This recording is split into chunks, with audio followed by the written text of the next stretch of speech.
Good evening. Dracula has appeared in more movies than any other fictional character in history. His hypnotic charm and monstrous bloodlust have captivated audiences of film and literature for more than a century. Bram Stoker, who was the business manager of the Lyceum Theatre in London, wrote the novel Dracula in 1897. While there is no direct connection in the novel, it is believed that Bram Stoker based Dracula on a 13th century Transylvanian prince named Vlad Tepes, also known as Vlad the Impaler, or Vlad Dracula. After the publication of Dracula, Bram Stoker tried to have the book turned into a play at the Lyceum Theatre with little success. After his death, however, the story did become a very successful play all around the world. In the early days of silent film, a movement started in Germany called Expressionism. It was a style that featured many Gothic elements, and it was the first to feature elements of horror. During this period, director Werner Herzog made a film called Nosferatu the Vampire, based off the novel Dracula. He tried to get around paying for the copyright by changing elements of the story. However, Bram Stoker's wife filed a lawsuit, and all of the copies of Nosferatu were ordered to be destroyed. Fortunately, some survived, and when Dracula came into the public domain in 1979, the film was re-released.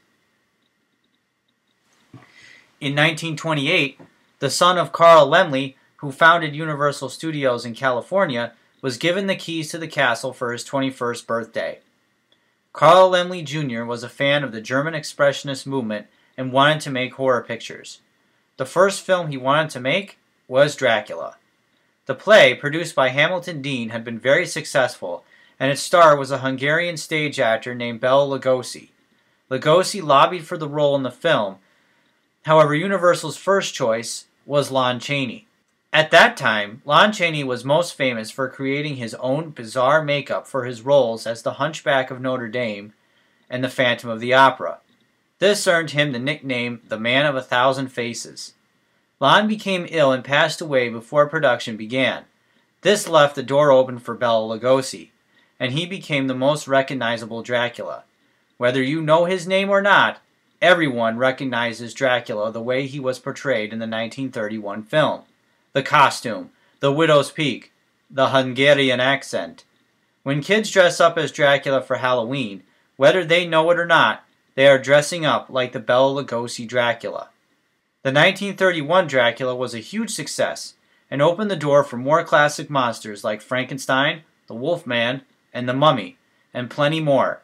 Although Bela Lugosi is synonymous with Dracula, he did not return for any of the sequels to the 1931 film. He did, however, return to the role for the second and last time in the 1948 comedy Abbott and Costello Meet Frankenstein. In 1957, a British company called Hammer produced a film called The Curse of Frankenstein. Its star was a little-known actor at the time named Christopher Lee.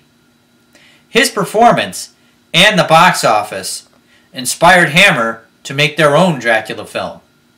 After some legal disputes with Universal Pictures, Hammer released their Dracula in 1958, starring Peter Cushing as Van Helsing and Christopher Lee as Dracula.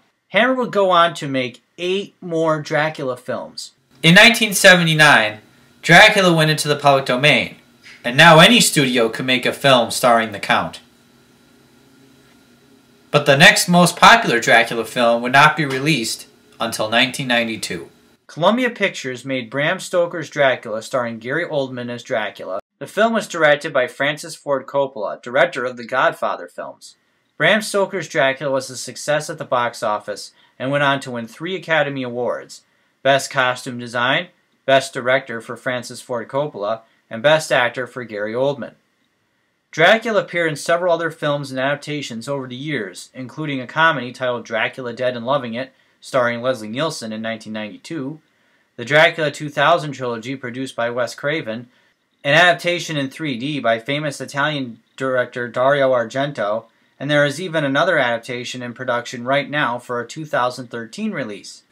Dracula's legacy in film continues to this day, and there is no end in sight for the legendary Count. After all, he is undead. Good night.